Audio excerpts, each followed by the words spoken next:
Hi, I'm Cellophase, your friendly neighborhood Cyberite. And if you've been on AOS Twitter recently, now that the Slaanesh preview for Age of Sigmar 4th edition is dropped, you may be wondering, is the sky really falling for Slaanesh players? Well, not literally, but it certainly feels that way for most of us. But is it nearly as bad as it seems? Come with me, as we embark on a journey to get to the bottom of this situation and figure out just how bad are things for Slaanesh in this new edition. Starting with the battle traits, you'll notice a few things right off the bat. The depravity table is gone, and temptation dice, as we know them, are also gone. But in that case, good riddance. They slowed the game down and were largely solved shortly after the army came out. They were never going to be what GW wanted them to be, nor what the community wanted them to be. So, best to just toss them out, start fresh.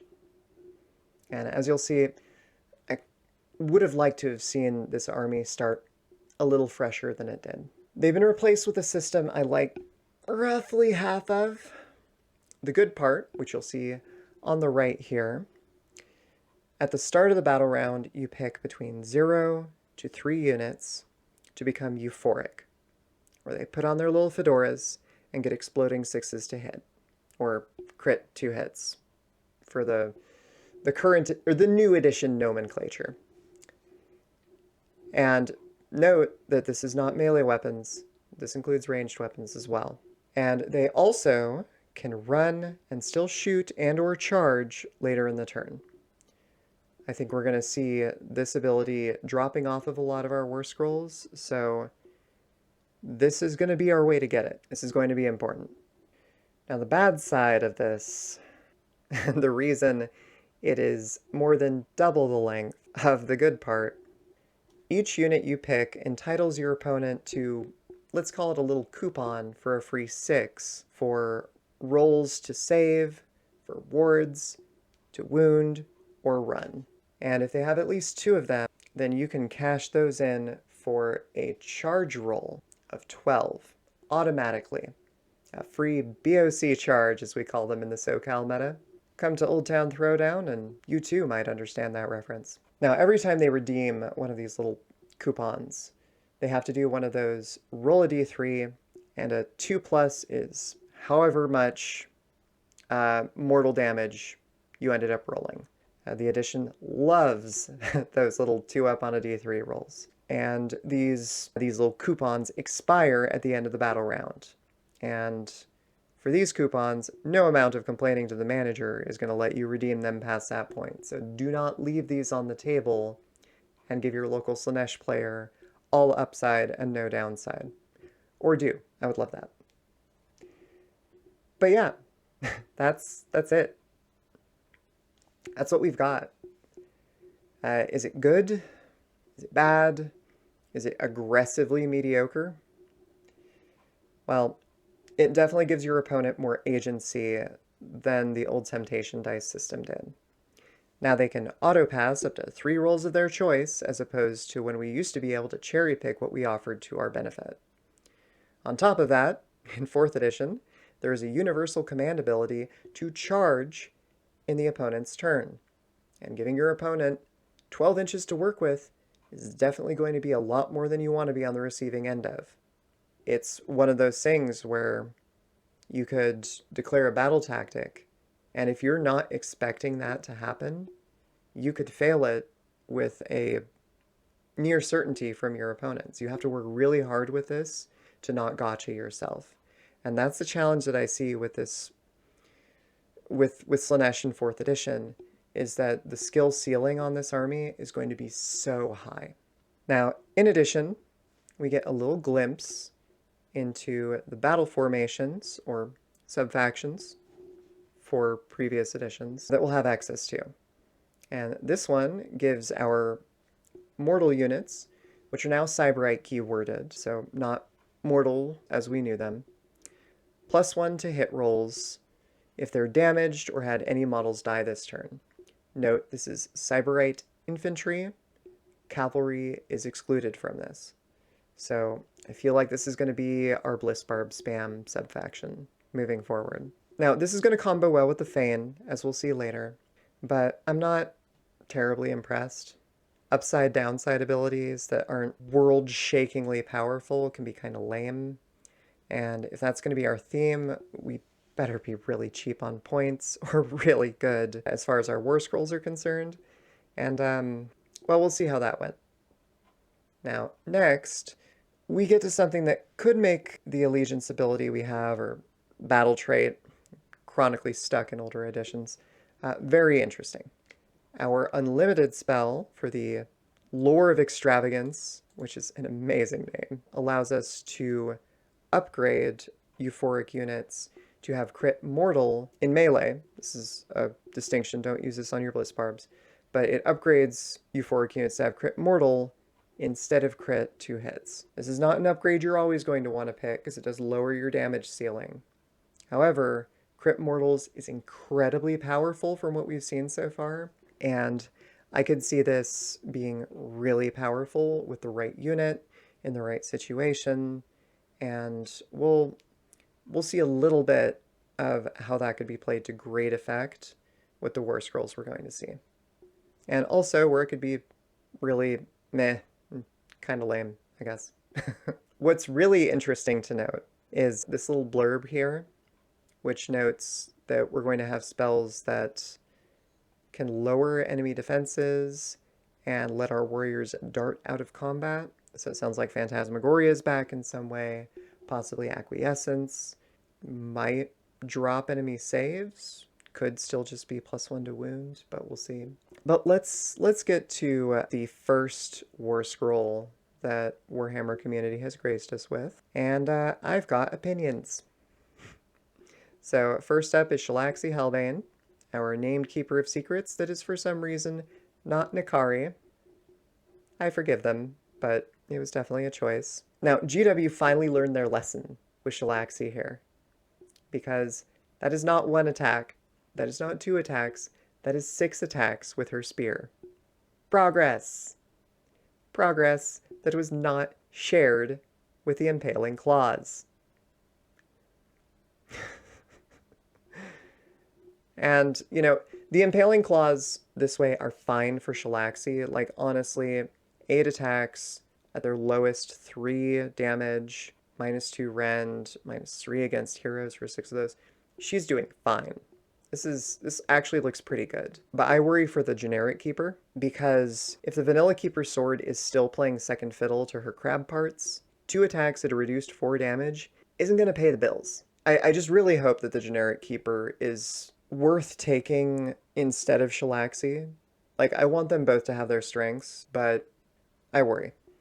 Now, Shalaxi is -1 to be hit, and as you'll note, the ability that gives her this mentions Keepers of Secrets generically, so I get the notion that this is going to be a shared ability between the two. However, I can't say the same for Excess of Violence, which, as you will all remember, is the ability that Keepers of Secrets have that allow a unit to attack twice in a turn. This specifically mentions Shalaxi by name, so I think it may be something just for her now. It's also specifically non-hero units, which is a really big change. And it is once per battle, just like it was in the last edition, so no big change there. She has Refined Senses, which is pretty much the same as it was. Pretty standard there.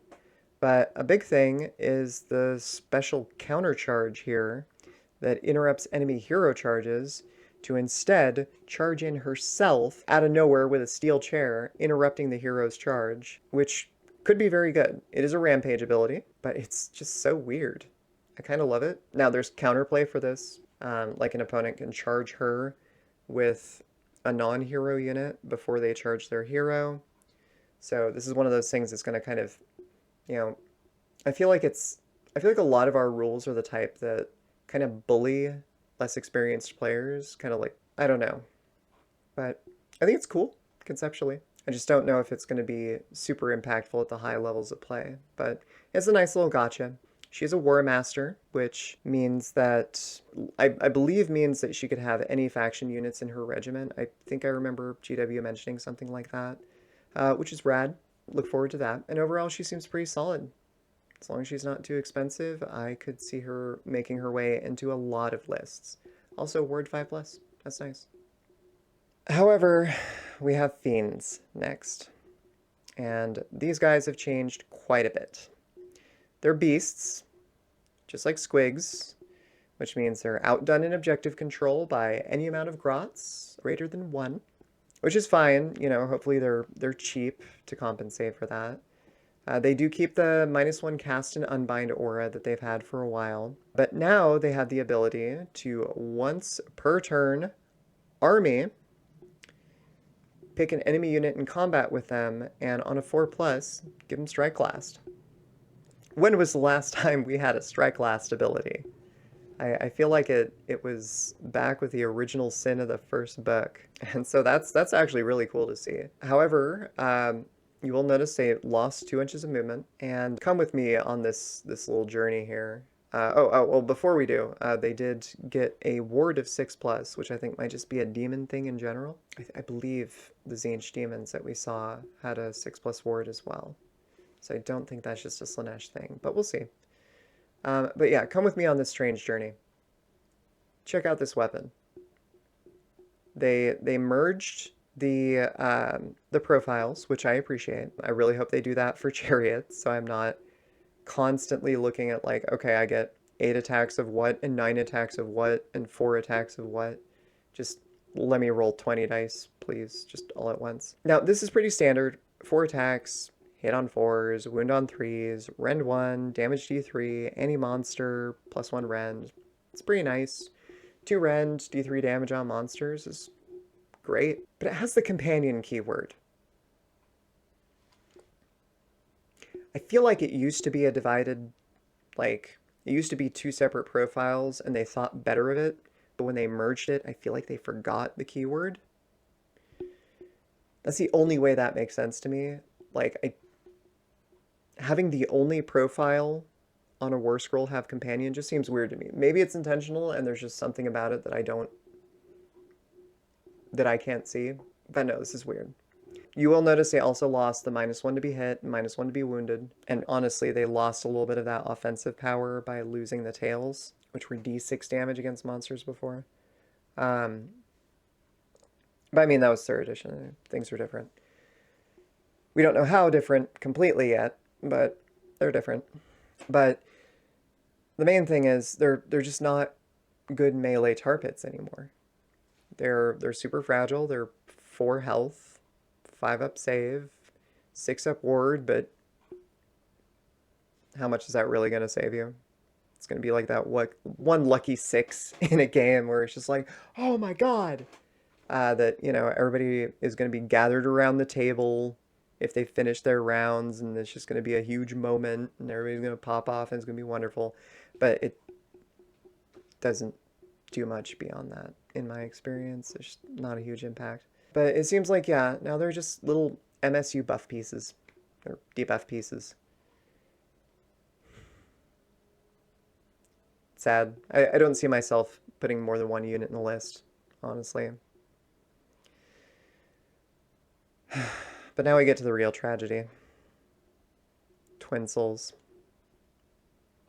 Anyone who's known me in the tournament scene, you know I love my Twin Souls. I never left home without 2 units of them in most of my lists. They were my staple battle line for most of this last season. And my beautiful darling Twin Souls, what have they done to you? In an army where you lease the ability to run and charge from the bank of your opponent, they gave us a melee-only unit whose only abilities don't work if they charge. Who is this unit for? Entertainingly, they also doubled their attacks, but halved their damage, which we can file under some of the most literal side grades I have ever seen in this game. Now, granted, if we have an ability somewhere that gives us, like, +1 damage to melee weapons or something, then I could see it being useful, and then I will immediately retract that shade. But for now, it's just like, okay, you changed a thing just to change a thing. Good on you. But yeah, I don't know who this is for. Like, I guess they want you to deploy them forward and kind of dare your opponent to charge them by making 3 units euphoric and hope they waste an auto 12 to get into combat with them. And who's going to do that? Like, knowing what these units do, who's going to do that? Realistically. Again, we see the Cyberite keyword instead of mortal, so we know that's changed. Defensively, pretty much all the same. Just probably going to be left on the shelf for a little while for me. We'll have to see what other abilities we have. If we have some ability that lets us force an opponent to charge, which that would be really cool. If that's what the mask can do, these have a place. And that's one big thing to note, is that we don't have the full context. There could be some really cool stuff that makes everything here make sense, but as it is right now, I don't see it. So, in an edition where summoning is finally gone, the Fane has a golden opportunity to do something useful, which it absolutely does. It's amazing. I love it. Only complaint, it's a little fragile. A lot of units out there can tear this down without breaking a sweat. So keep it safe, but it largely functions the same way. It's got a little bit longer range, but instead of within 6, it's wholly within 12. And instead of just adding 1 to the wound roll, you have a whole list. And it's automatic. No more perplexingly failable 2+. So you allocate D3 damage points. Note, these are not mortals. You cannot ward these away. So the unit just takes an automatic D3, and then you pick one of these. And so we have the standard +1 to wound, which is cool. It's classic. 1 to run rolls and charge rolls. Super, super useful considering that Euphoric lets us run and charge. So that's effectively +2 inches to threat range, which, you know, as we saw, Fiends went down 2 inches. This might be why. But a big one here is adding 1 to casting and unbinding. We finally got a casting bonus. I'm not sure I believe it. But there it is. Not only that, we have an unbinding bonus. Things are certainly different. But yeah, now it's useful for something more than an awkwardly shaped piece of blocking terrain and a pain in the ass to transport. So, okay, let's do Spearhead and then wrap this up here. I mean, we could talk about this text that people are kind of reading as like maybe the allegiance abilities were supposed to be different. I'm not sure. It does seem to suggest that there should be some kind of failure state for the temptation dice. It's like you give your opponent a temptation dice that they can use to try to guarantee a roll of 6. Look, GW has never been exact in their phrasing, and they're not about to start now. I wouldn't read too much into this. We saw the rule. Of course, it would not be beyond GW, considering what they have to FAQ so frequently, that the rule was wrong, and this guy is right. Whoever he is. I don't recall hearing about a Jimbo in the studio, but I don't pay attention to a lot of these things, so. But, yeah, I wouldn't put too much stock into this being some weird rule thing. It's just fluff. You know, like we used to call lore. Okay, so now we get to Spearhead. Spearhead, oh hey, look. It's the depravity table that we lost. Except we have run and charge here instead of -1 to be hit. Probably because Run and Charge was taken off of most of the scrolls because of the Euphoric Killers system. And most of the Spearhead scrolls are about the same as what they are in the main game from what we've seen so far. The main difference here is I do not see Euphoric Killers. Hopefully it's below this. I really hope it's below this, because otherwise, the only way to get Depravity here, which is still on a 12, 24, 36 basis, is for your opponent to take the dice.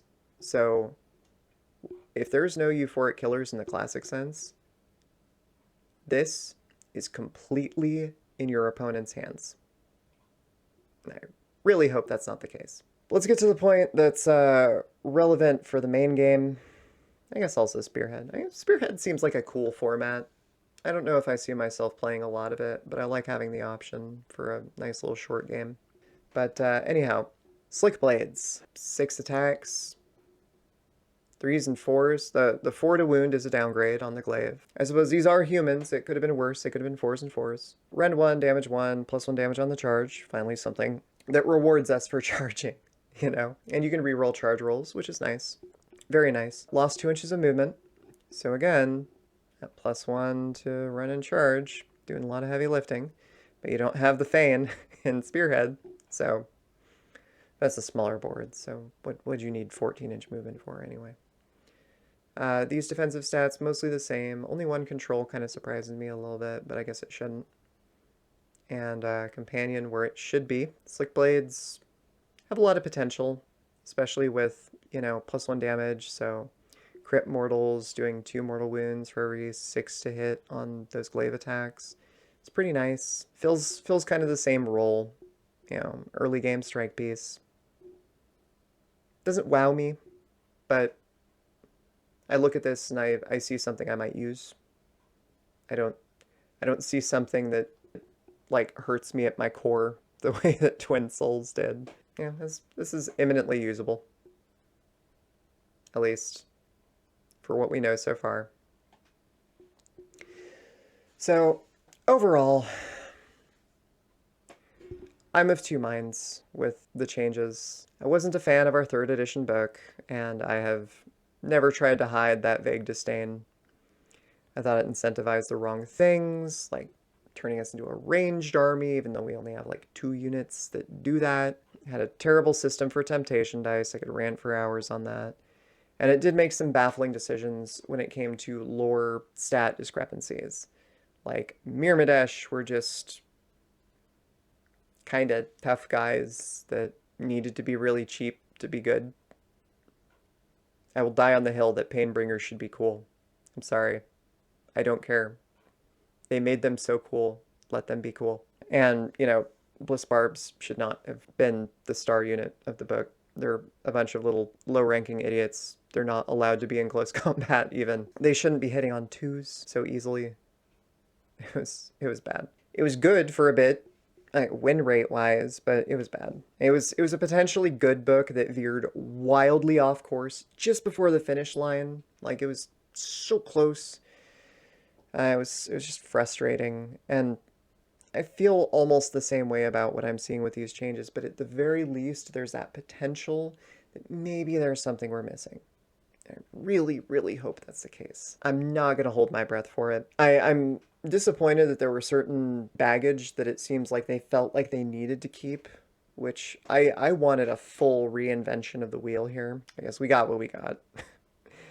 Having depravity as more of a status that gets turned on or off is cool, and I've spoken about how I would love a system like that in the past. This feels a little bit like a monkey pod version of that, but, you know, we'll see.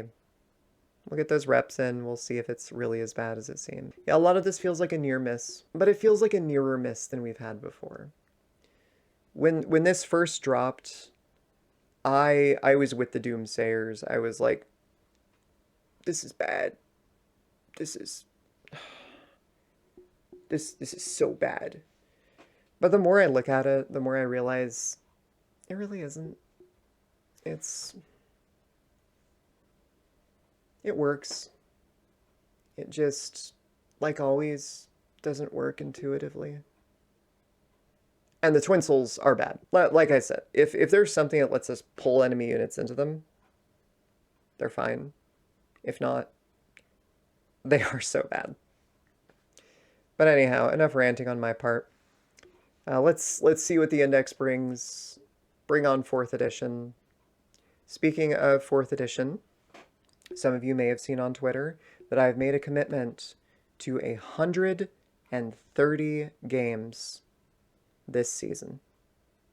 30 to pin down my list, and then 100 with that list. And I am going to be documenting that experience here on YouTube in a little show I like to call Play to Excess. And I welcome you all to join me for that. I'm going to be creating a lot more content for you all. And so hit that like button, subscribe, and ring the bell for more updates. Thank you so much for coming on this wild ride with me, and I look forward to more in the future.